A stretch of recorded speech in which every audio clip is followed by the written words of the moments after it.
Class संविधान की अनुसूचियां से संबंधित है। हालांकि इसके पहले भी इस टॉपिक से हमारा क्लास हो चुका है, लेकिन आज ये अंतिम क्लास होगा। तो हम लोग देखें कि इस टॉपिक से क्या कुछ डिफरेंट टाइप का क्वेश्चन पूछा गया है। तो पहला क्वेश्चन हमारा है कि भारतीय संविधान की 7वीं अनुसूची के अंतर्गत राज्य सूची में निम्न में से किसका उल्लेख है। हम लोग जानते हैं कि संविधान में 12 अनुसूचियां हैं, तो उनमें से कहता है कि बताइए 7वीं अनुसूची के अंतर्गत निम्नलिखित में से कौन सा वह विषय है जो राज्य सूची के अंतर्गत आता है। तो पहला जो विकल्प है ए में शिक्षा। तो शिक्षा के बारे में हम लोग जानते हैं कि 1976 में 42वें संविधान संशोधन के पहले यह राज्य सूची का विषय था, लेकिन जब 42वां संविधान संशोधन हो गया तो शिक्षा राज्य सूची से हट करके संवर्ती सूची में चला आया। बी में है विद्युत। तो विद्युत भी जो है वह संवर्ती सूची का विषय है। सी में है रेलवे पुलिस। तो रेलवे पुलिस जो है वह राज्य सूची का विषय है। और डी में है वन। तो वन जो है वह भी संवर्ती सूची का विषय है। तो इस तरह से क्वेश्चन के अनुसार हमारा जो उत्तर होगा वो उत्तर सी होगा, रेलवे पुलिस, जो कि राज्य सूची का विषय है। अब हम लोग देखेंगे दूसरा क्वेश्चन। वो दूसरा क्वेश्चन कहता है कि पंचायती राज विषय निम्नलिखित में से किस सूची में सम्मिलित है। तो पंचायती राज विषय कहता है कि किस सूची के अंतर्गत आता है। तो पहला है ए संघीय सूची, दूसरा है राज्य सूची, तीसरा है संवर्ती सूची और चौथा है अवशिष्ट सूची। तो हम लोग जानते हैं कि 7वीं अनुसूची में विषयों का आवंटन है, बंटवारा है, जिसके अंतर्गत 3 सूची बनाया गया है। एक संघ सूची, दूसरा राज्य सूची और तीसरा संवर्ती सूची। और जिन विषयों का इन तीनों ही सूचियों में से किसी में उल्लेख नहीं है उसको अवशिष्ट विषय कह दिया गया और कहा गया कि इस पर कानून बनाने का अधिकार संघ के पास होगा। तो पंचायती राज विषय जो है यह आपको राज्य सूची का विषय है, इसलिए क्वेश्चन के अनुसार हमारा जो उत्तर होगा वो भी होगा राज्य सूची। तीसरा जो क्वेश्चन है वह कहता है राज्य सरकारों द्वारा शुल्क एवं कर लगाने का अधिकार संविधान की किस अनुसूची में उल्लेखित है। तो क्वेश्चन जो कहता है तो कहता है सरकारों के द्वारा। यहाँ पर किसी एक स्पेशल सरकार का यह क्वेश्चन चर्चा नहीं करता है कि राज्य सरकार या केंद्र सरकार की बात। तो हम लोग जानते हैं कि कर मतलब टैक्स लगाने का अधिकार राज्य सरकार को भी है संविधान के अनुसार कुछ मुद्दे पर, और कुछ मुद्दे पर जो है आपको केंद्र सरकार को भी है। तो सरकारों का आता है, इसका मतलब है कि यह यहाँ पर संघ और राज्य दोनों तरह की सरकार की बात करता है। तो जैसे ही दोनों तरह की सरकार का मामला आएगा वैसे ही जो है यह हो जाएगा आपको जो है 7वीं सूची के अंतर्गत यह विषय चला आता है। तो जाहिर सी बात है कि यह जो है टैक्स लगाने का जो अधिकार है केंद्र और राज्य दोनों को है, और जो है आपको विधि बनाने का जो अधिकार है हम लोग जानते हैं कि उसमें विषयों के आवंटन के अंतर्गत यह जो है सो मामला आता है, जिसका चर्चा आपको 7वीं अनुसूची में आता है। तो इसलिए उत्तर जो हमारा होगा वो भी होगा 7वीं अनुसूची। उसके बाद चौथा क्वेश्चन है कि भूमि सुधार ... के विषयों के अंतर्गत है। मतलब क्या कि जो भूमि सुधार का मामला है तो कहता है कि किस सूची के अंतर्गत विषय आता है। तो ऑप्शन दिया है, विकल्प यह देता है, ए में संघ सूची, बी में संवर्ती सूची, सी में राज्य सूची और डी में इनमें से कोई नहीं। यह बीपीएससी का पूछा हुआ क्वेश्चन है 43वीं बीपीएससी में। तो भूमि सुधार का जो मामला है वह राज्य सूची का विषय है। तो यही वजह है कि हम लोग देखते हैं कि राज्य सूची का जो यह विषय है इसके चलते कुछ राज्य सरकारें भूमि सुधार के मामले में अव्वल दर्जे पे है, बहुत कुछ सुधार कर चुकी है, और कुछ सरकार ऐसी है जो कि सोई हुई रही है। उदाहरण के लिए हमारे देश में भूमि सुधार सबसे ज्यादा 3-4 राज्यों में हुआ। एक केरल में सर्वाधिक और बेहतरीन तरीके से हुआ, दूसरा पश्चिम बंगाल में, और तीसरा जो है आपको जम्मू कश्मीर में, और चौथा जो है आपको त्रिपुरा में। उसके अलावा जो अन्य राज्य हैं उनके यहाँ कोई विशेष प्रगति नहीं हो पाया इस मामले में। तो उत्तर हमारा ये इस चौथे क्वेश्चन का भूमि सुधार का जो मामला है वह राज्य सूची के अंतर्गत आता है, इसलिए उत्तर हमारा सी होगा, राज्य सूची। पांचवा जो क्वेश्चन है वह है कि कोल्हे केस भारत के संविधान की किस अनुसूची से संबंधित है। तो कोल्हे केस जो था वह IR Kolhe versus Tamil Nadu case है। तो तमिलनाडु सरकार और IR कोल्हे के बीच यह विवाद था, और जिस विवाद का फैसला वर्ष 2007 में सुप्रीम कोर्ट के द्वारा आया, तो इस केस में जो आया था फैसला, उसमें सुप्रीम कोर्ट ने ये कहा कि जो है अगर संविधान के बुनियादी ढांचे से संबंधित कोई केस है तो उस मामले में संविधान के 9वीं अनुसूची में भी जो है आपको सुप्रीम कोर्ट संविधान समीक्षा कर सकता है, तो न्यायिक समीक्षा कर सकता है।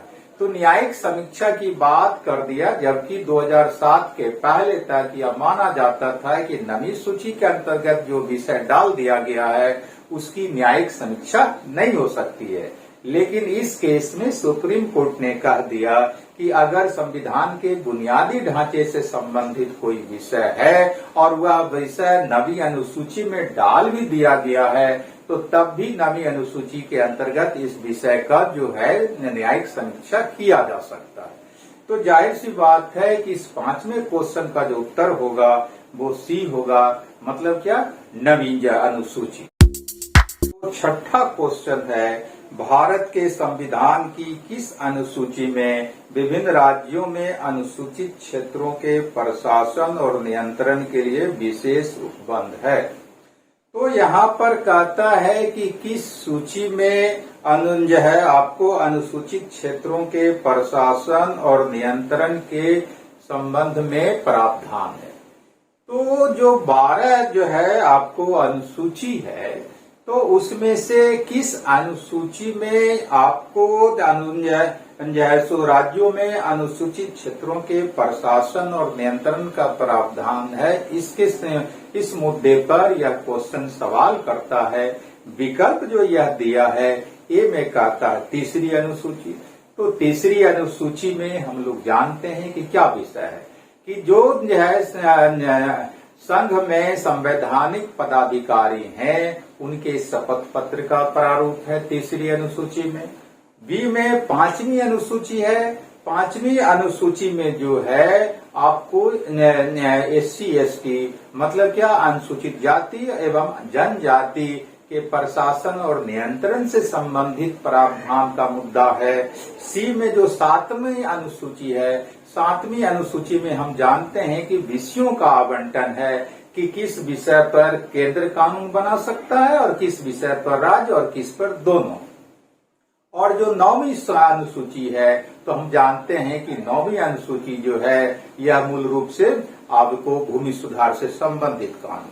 तो जाहिर सी बात है यहाँ पर जो उत्तर हमारा हो जाएगा वो 5वीं अनुसूची मतलब बी उत्तर होगा। आज 7वां क्वेश्चन है हमारा कि संविधान के अनुसूची 6 इनमें से किस राज्य में लागू नहीं होती है।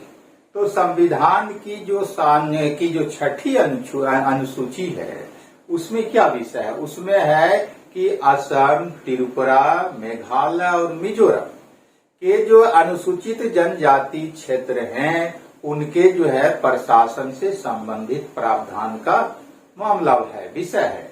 तो इसमें जो है ए कहता असम, तो असम तो इसके अंतर्गत आता ही है। बी मेघालय, यह भी इसके अंतर्गत आता है।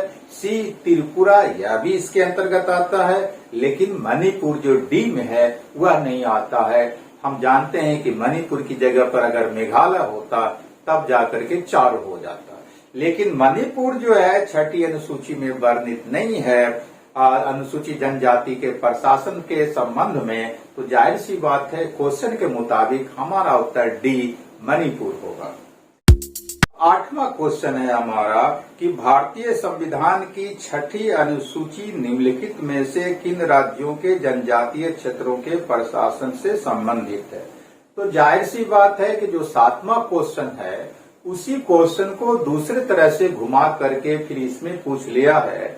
ए में है बिहार, छत्तीसगढ़, गोवन और गोवा, तो जाहिर सी बात है कि यह उत्तर नहीं है, यह विकल्प नहीं होगा। 6ठी अनुसूची इससे संबंधित, इन राज्यों से संबंधित नहीं है। बी में मेघालय, त्रिपुरा और मिजोरम, तो यह जो है सुसंबंधित है 6ठी अनुसूची। अभी भी हम लोगों ने देखा कि 6ठी अनुसूची में पूर्वोत्तर भारत के 4 राज्यों के अनुसूचित क्षेत्रों के प्रशासन का प्रावधान है। वह 4 राज्य कौन कौन है? असम है, त्रिपुरा है, मेघालय है और मिजोरम है।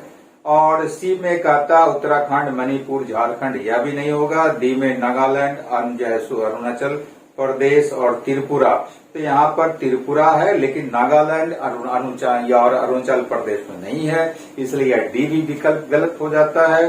तो जाहिर सी बात है कि हमारा उत्तर बी होगा, मतलब क्या, मेघालय, त्रिपुरा और मिजोरम। 9वां क्वेश्चन जो है, 9वां क्वेश्चन कहता है कि संविधान की 11वीं अनुसूची निम्नलिखित में से किससे संबंधित है। तो संविधान की 11वीं अनुसूची में कौन विषय शामिल है, यह हमसे पूछ रहा है। तो ए में कहता है नगर पालिका से, तो नगर पालिका हम लोग जानते हैं कि अनुसूची 12 में है। बी में पंचायती राज अनुसूची 11 में है। सी केंद्र राज्य संबंध, तो केंद्र राज्य संबंध जो है इसमें नहीं है। और जो है केंद्र राज्य, और सी और डी जो है भ्रष्टाचार निवारण से, यह भी नहीं है। तो जाहिर सी बात है कि क्वेश्चन के मुताबिक हमारा जो उत्तर होगा वो बी पंचायती राज, जो कि 11वीं अनुसूची में वर्णित है। लास्ट 10वां क्वेश्चन जो है हमारा संविधान की अनुसूची चैप्टर से संबंधित, वो है कि भारत के संविधान की 11वीं अनुसूची में कितने विषय हैं। तो 11वीं अनुसूची में कौन सा विषय है, मतलब पंचायती राज विषय है। तो यह पंचायती राज के पास कितना विषय है, इस पर यह क्वेश्चन पूछ रहा है।